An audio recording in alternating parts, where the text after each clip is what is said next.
Alright, ini merupakan video pertamanya Skin Oppa di 2022 dan sekaligus nih kita kali ini akan ngebahas utang-utang selama 2021 kemarin, yaitu my favorite skincare selama 2021.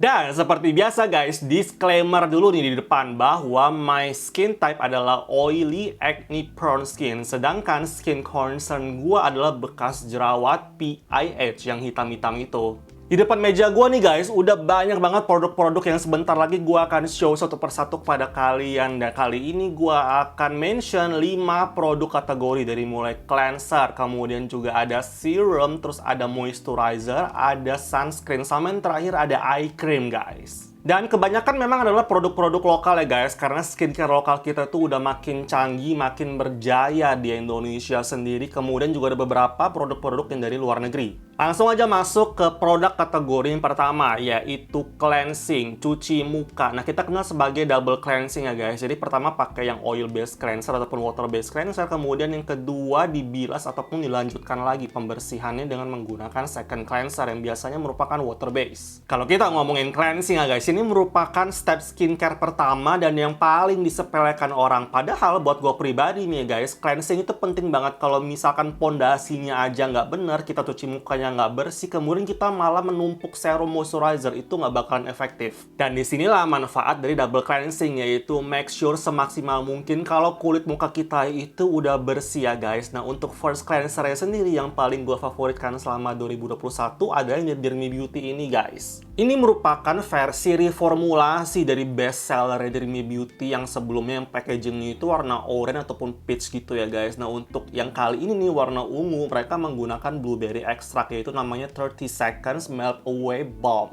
And then kalau kita ngomongin second cleansernya alias water based cleanser, sebenarnya gue nggak terlalu banyak gonta-ganti water based cleanser selama 2021. Jadi yang gue favoritkan selama ini adalah yang dari Naruko, yang Tea Tree Purifying Clay Mask dan Cleanser in One. Ini kayak masker sama cleanser jadi satu guys. Kemudian yang kedua, ini kayaknya salah satu best seller dari Kiehl's, yaitu Kiehl's Ultra Facial Cleanser. Ini bener-bener enak banget, nyaman, nggak bikin kering sama sekali guys. Dan yang ketiga ini favoritnya gua, bener-bener hasilnya itu mantep banget, cocok banget lah untuk oily acne prone skin untuk iklim setropis Indonesia, yaitu dari RH Acne Act yang Witch Hazel and BAH Gentle Acne Facial Wash. Nah, itu tadi merupakan cleansing, berbagai cleanser yang gue favoritkan. Nah, sekarang lanjut sebenarnya adalah step toning ya guys, menggunakan toner baik yang exfoliating ataupun hydrating. Cuman tahun lalu itu gue nggak begitu banyak pakai toner, jadinya gue nggak akan bahas di video kali ini. Udah gitu, step toner buat kulit gue sendiri tuh kayak opsional, nggak harus pakai, nggak harus ada. Tapi buat kalian yang kulitnya itu kering, kulitnya itu bener-bener acne prone, berjerawat, mungkin exfoliating dan hydrating toner itu wajib ada di skincare rutin kalian. Makanya sekarang kita lanjut ke step yang berikutnya, yaitu step targeting menggunakan serum atau ampule ataupun yang disebut dengan essence. Nah, actually nggak ada standarisasi nih untuk penamaannya sendiri, mau disebut sebagai serum, essence, ataupun ampule, itu semua tergantung dari pihak brandnya sendiri. Tapi yang pasti untuk produk kategori yang satu ini ya guys, biasanya kita sebut sebagai serum sih ya umumnya. Ini tuh mengandung berbagai bahan aktif yang lebih banyak, delivery sistemnya jauh lebih advance, serta pH-nya itu jauh lebih optimal lagi. Dan gua pun juga notice banget nih untuk produk-produk jenis serum, essence, ataupun ampule ini yang paling laku di pasaran, karena memang dia jauh lebih concentrated sehingga performance-nya memang jauh di atas rata-rata. Serum yang pertama guys, yaitu dari RH Acne Act yang Post Acne Spot Serum ini khusus untuk yang bekas jerawat PIH itu nampol banget. Brightening serum berikut ini guys, yang gue favoritkan juga adalah yang dari Ever White yang Chroma Bite Brightening Serum. Ini gue udah nggak tahu ngomong keberapa kalinya, pokoknya ini hasilnya cerah banget. Kemudian untuk yang skin barrier plus brightening ada dari Something 5% Niacinamide Barrier Serum. Sedangkan untuk yang anti-aging serum ya guys, yang gue favoritkan adalah yang dari Olay nih, yang Regeneris, yang Micro Sculpting Serum, sama yang terakhir yang dari Shiseido nih, Ultimune Power Infusing Concentrate yang 4.0.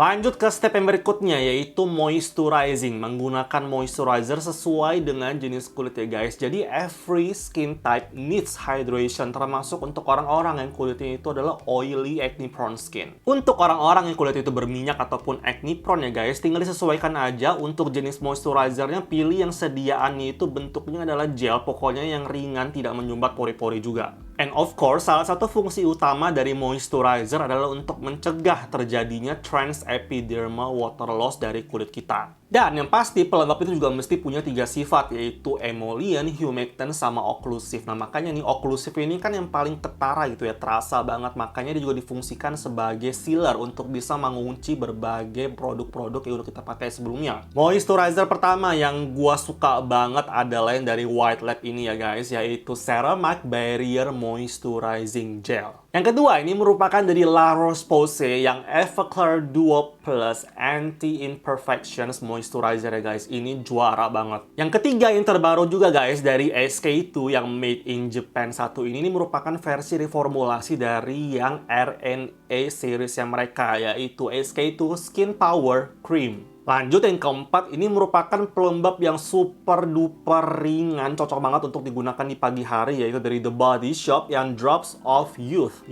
Cream. Sama yang terakhir, ini merupakan sleeping mask sejuta umat, gue yakin. Ini merupakan versi reformulasinya juga dari yang terdahulunya. Ini merupakan Laneige Water Sleeping Mask EX. Nah, step yang berikutnya yaitu step protecting, melindungi kulit kita dari UV radiation, yaitu menggunakan sunscreen salah satunya. Produk kategori sunscreen ini ya guys, alias tabir surya, memang yang paling sulit sih untuk bisa menentukan favoritnya kita tuh yang mana, karena memang mesti dieksplor sampai ketemu yang paling cocok. Yang jenis sunscreen pertama yaitu mineral ataupun physical sunscreen yang paling gue suka selama ini adalah yang dari Something yang Holy Shield Sunscreen Comfort Corrector Serum. Kemudian sisanya adalah merupakan chemical sunscreen yang 100% menggunakan chemical UV filters ya guys. Yang pertama yaitu dari Illuminaire nih yang Sun Protect Face and Body Lotion, sama yang dari La Roche-Posay yang Antelios. Nah, tahun lalu pun gue juga suka banget sama sunscreen Nivea Men yang Anti Dark Spot Serum ini ya guys, SPF 50 PA+++,